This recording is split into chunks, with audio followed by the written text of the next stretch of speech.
everyone. In this session we will discuss about the structure of the proteins.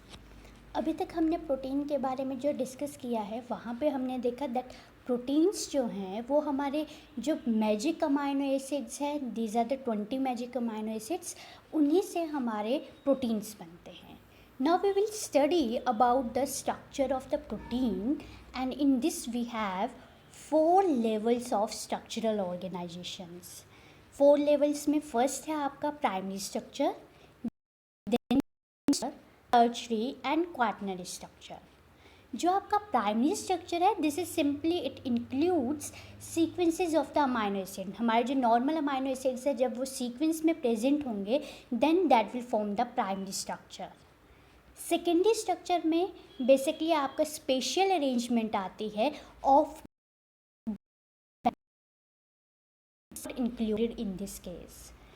And the tertiary structure, this will be the 3-dimensional structure, and here along with the backbone side chains are also included. And quaternary structure, इसमें हमारे दो या दो से ज़्यादा polypeptide की सब units present होती है. सबसे कॉमन एग्जांपल इसका जो है दैट इज़ द हीमोग्लोबिन, जहाँ पे आपकी 4 डिफरेंट चेन्स प्रेजेंट होती हैं. सो फर्स्टली अब हम डिस्कस करेंगे primary structure. So you can get idea of the structures from this. ये आपका पहला के अमाइनो एसिड के सीक्वेंस प्रेजेंट हैं एक पॉलीपेप्टाइड चेन में. दूसरा ये आपका सेकेंडरी स्ट्रक्चर है which is the alpha helix. This one is the tertiary structure and this one is the quaternary structure where you can see the 4 chains. This is the first, second and this one third and fourth chains. Now firstly हम बात करेंगे primary structure के बारे में.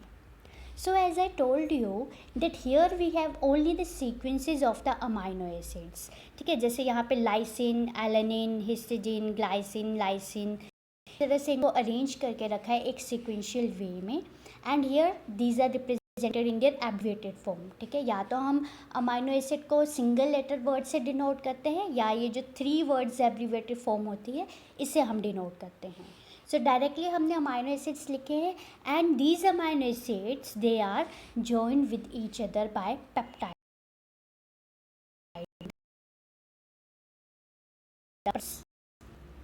Now these primary structures they will help to determine the higher level of structural organization. ठीक है, तो आप यहाँ पे देख सकते हो कि ये आपका अमाइनो एसिड 1 है, सेकेंड, थर्ड प्रेजेंट है और इनके बीच जो पेप्टाइड बॉन्ड प्रेजेंट हैं they will form the main basis for the primary structure. And these primary structure they are always should be written from the end terminal of first amino acid. ठीक है, ये आपका amino acid है, इसका जो and terminal means ये जो NH2 है इस तरफ से हम लिखेंगे to the C terminal. C terminal means जो आपका लास्ट अमाइनो एसिड है जिसके साथ COOH प्रेजेंट है that will be the C terminal. So amino acids का प्राइमरी स्ट्रक्चर जो है हम प्रोटीन का कैसे लिखेंगे, एंड टर्मिनल से C टर्मिनल की तरफ मूव करते हुए हम इनको लिखते हैं. Now we will take one example of the primary structure, that is the insulin. So this insulin hormone is the main example under the primary structure. This was the first hormone जिसके सबसे पहले primary structure के लिए पूरी sequencing की गई थी bye. अब इंसुलिन जो आपका प्रोटीनेशियस नेचर का हार्मोन होता है इसमें 2 पॉलीपेप्टाइड चेन प्रेजेंट हैं. एक है आपकी चेन ए एंड दूसरी है चेन बी और दोनों ही चेन आपस में कनेक्टेड होती हैं with the help of 2 disulphide bonds. Right, अब इसमें से जो आपकी चेन ए है उसमें 21 अमाइनो एसिड रेजिड्यूज प्रेजेंट होते हैं और चेन बी में टोटल. अब इन 21 amino acid residue A and terminal पे आपका ग्लाइसिन अमाइनो एसिड प्रेजेंट होता है और आपका एस्पैरागिन present. whereas in chain B at N terminal we will have the phenylalanine and C terminal पे आपका alanine present रहेगा. The this diagrammatic representation also, ठीक है। इस तरह से आप देख सकते हो आपके अमाइनो एसिड्स प्रेजेंट है, आपकी जो ए चेन है starting from here and up to this 21 amino acids present है, ठीक है। अब particular amino acid residues present है डिफरेंट। फर्स्ट पोजीशन पे आप देख सकते हो यहाँ पे ग्लाइसिन प्रेजेंट है और लास्ट पे आपका एस्पैराजीन प्रेजेंट है, राइट।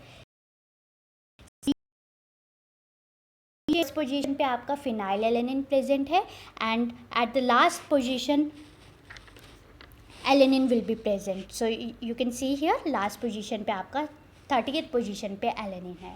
मीन्स टोटली जो इंसुलिन का स्ट्रक्चर है उसमें 51 अमाइनो एसिड रेजिड्यूज होते हैं।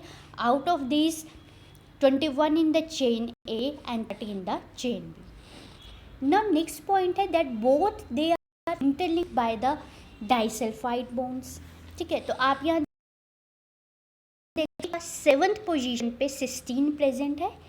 It will form a disulphide bond with the cysteine at 7th position of chain B.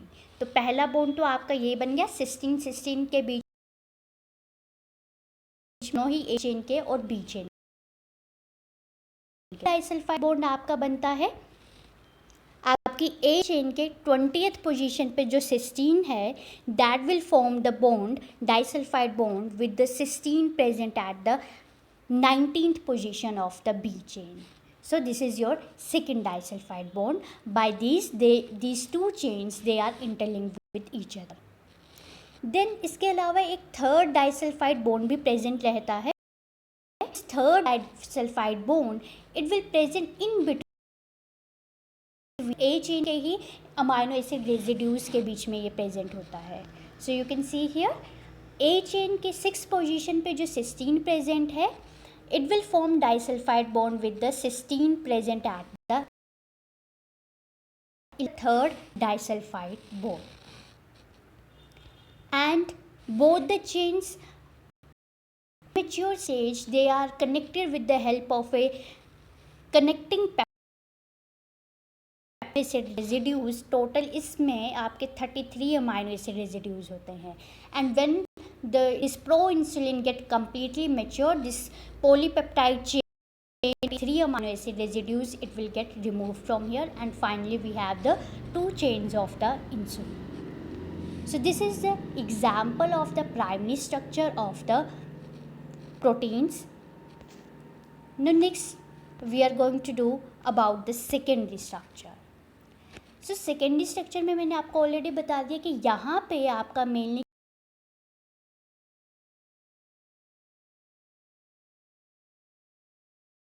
Main type होती हैं, that is the alpha helix structure, beta pleated structure पढ़ेंगे हम and about the turns हम discuss करेंगे। So main thing है कि आपके जो सेकेंडरी स्ट्रक्चर होते हैं they get stabilised by the peptide bond and as well as by the hydrogen bond. Peptide bond तो प्राइमरी स्ट्रक्चर में भी है, यहाँ पे एक्स्ट्रा क्या प्रेजेंट है स्टेबलाइजेशन के लिए हाइड्रोजन बॉन्ड्स प्रेजेंट हैं, ठीक है। आपका जो carbonyl group the hydrogen bond with the nitrogen of this amide group, ठीक है, ये दोनों आपस में हाइड्रोजन बॉन्ड से कनेक्टेड होंगे and that will give the stability to the secondary structures, right. So due to the these result in the folding of the peptide chain and 2 type की folding possible हो सकती है, या तो आपके chains जो हैं इस तरह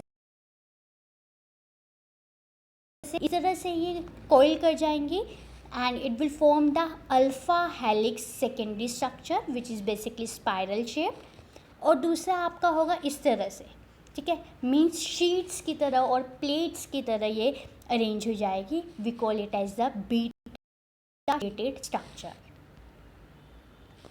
Now firstly we will discuss about the alpha helix spiral structure.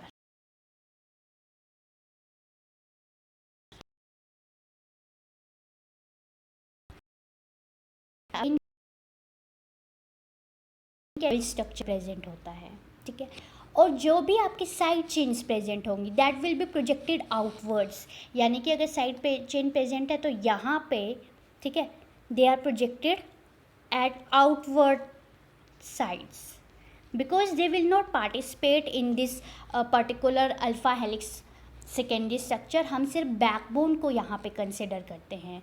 These side chains they will be get considered only in case of the tertiary structure.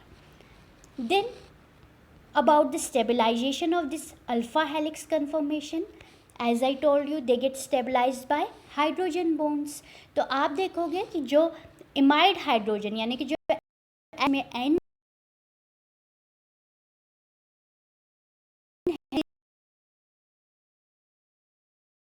किसके बीच में बनेगा, फर्स्ट और फोर्थ अमाइनो एसिड रेजिड्यूज के बीच बनेगा.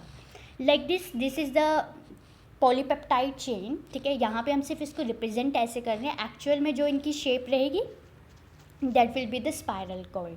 ठीक है, but यहाँ पे हम जस्ट रिप्रेजेंट कर रहे हैं इसको लीनियर वे में. ठीक है, अब आप देखो ये आपकी पहली अल्फा कार्बन है. ठीक है, this is your first amino residue. Then second, third, fourth and fifth amino acid residue present है. अब यहाँ पे जो फर्स्ट अमाइनो एसिड रेजिड्यू है इसका जो कार्बोनिल ग्रुप का ऑक्सीजन है it will bond form a bond with the hydrogen of NH group of fourth amino acid residue. ठीक है, तो इस तरह से इनके बीच में ये हाइड्रोजन बॉन्ड बन रहा है. एंड सारे जितने भी आपके अमाइनो एसिड रेजिड्यूज हैं all will be get involve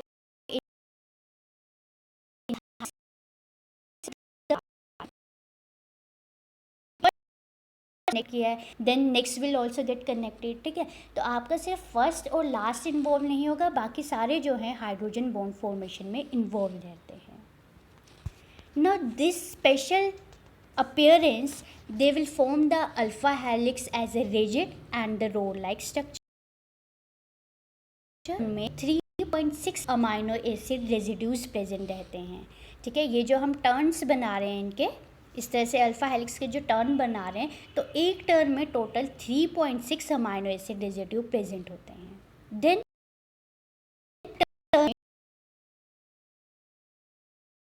the bond formation between hydrogen bond formation. For example आप इसी में देख सकते हो बॉन्ड कहाँ बन रहा है, इस ऑक्सीजन और अमाइड के इसमें बन रहा है. अब इसके बीच में टोटल 13 एटम्स प्रेजेंट हैं. This is the first one, second, third, fourth, 5, 6, 7, 8, 9, 10, 11 and H और O दोनों को इंक्लूड करके बिकॉज बॉन्ड इनके बीच बन रहा है इनको 3 एटम्स हो गए. यहाँ पे ध्यान रखना कि आप ये साइड चेन वाले जो हैं नहीं करोगे. So this is the reason कि हम जो अल्फा हेलिक्स को हम 3.6 बोल लेते हैं. 3.6 मीन्स हर एक टर्न में 3.6 अमाइनो एसिड रेजिड्यू प्रेजेंट है. 13 का मतलब है यहाँ पे टोटल इस पूरे में 13 एटम्स प्रेजेंट हैं. Now next is about the pitch. Pitch का मतलब होता है that total distance present between the 2 points पर टर्न. जैसे इस तरह से ये टर्न्स प्रेजेंट है. मान लो एक पॉइंट मैंने ये ले लिया एंड सेकंड पॉइंट मैंने ये कंसिडर लिया. अब इन दोनों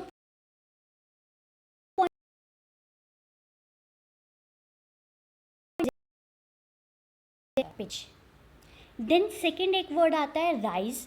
राइज का मतलब है distance between 2 consecutive residues. Just assume that यहाँ पे हमारा एक अमाइनो एसिड का फर्स्ट रेजिड्यू प्रेजेंट है, यहाँ जैसे आपका अमाइनो एसिड का सेकंड रेजिड्यू प्रेजेंट है. राइट, तो इन दोनों के बीच में कितना डिस्टेंस होगा, 0.15 नैनोमीटर. नाउ अल्फा हेलिक्स जो है इसकी 2 टाइप्स होती हैं. One is the right handed and one is the left handed. Right handed जो है बेसिकली क्लॉकवाइज डायरेक्शन में रहते हैं एंड ज़्यादातर अगर हम एनर्जेटिकली बात करें only this right handed alpha helix will be favour. ठीक है, and they are favoured because they are present almost in all the whereas the left is occur in the counter clockwise direction. Now these helix, ये जो हम alpha helix बना रहे हैं obviously हम ये अमाइनो एसिड रेजिड्यूज़ के बना रहे हैं तो या तो इसमें आपका D amino acid residues reduce हो रहे हैं, ठीक है। और मोस्टली हमें पता है बायोलॉजिकली एक्टिव ज़्यादातर आपके एल अमाइनो एसिड्स होते हैं, तो मोस्टली जो अल्फा हेलिक्स है that will be formed of the L amino acid residues and they will not be present together. ऐसा नहीं होगा कि कुछ अमाइनो एसिड जो है वो डी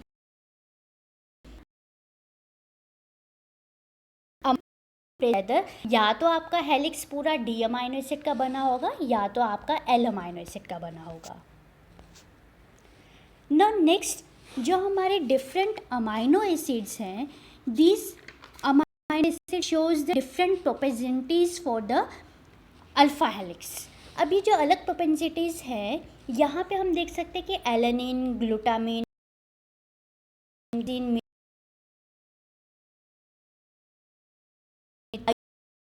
द अल्फा हेलिक्स, ठीक है, ज़्यादातर यही अल्फा हेलिक्स बनाते हैं। प्रोलीन जो है ये कभी भी यूज़ नहीं होता अल्फा हेलिक्स में। क्यों? रीज़न क्या है? पहले तो इसमें कोई भी फ्री एच ग्रुप प्रेजेंट नहीं होता, ग्रुप नहीं होगा यहाँ पे, और इसके साथ में रिंग लाइक स्ट्रक्चर होता है इसका and it basically disrupts the alpha helix. Then इसके बाद हम मेन एक और पॉइंट देख सकते हैं कि अमाइनो टर्मिनस की तरफ, ठीक है, जो आपका अमाइनो टर्मिनल साइड होती है वहाँ पे हमेशा आपको नेगेटिवली चार्ज अमाइनो एसिड मिलेंगे और जो आपके कार्बोक्सिल टर्मिनस होता है उस तरफ हमेशा आपको पॉजिटिवली चार्ज अमाइनो एसिड मिलते हैं।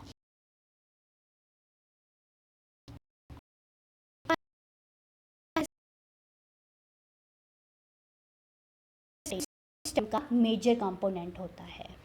सो this is all about your alpha helical structure, that is the secondary structure, and under this जो आपका बीटा प्लेटेड स्ट्रक्चर है that we will discuss in our next video.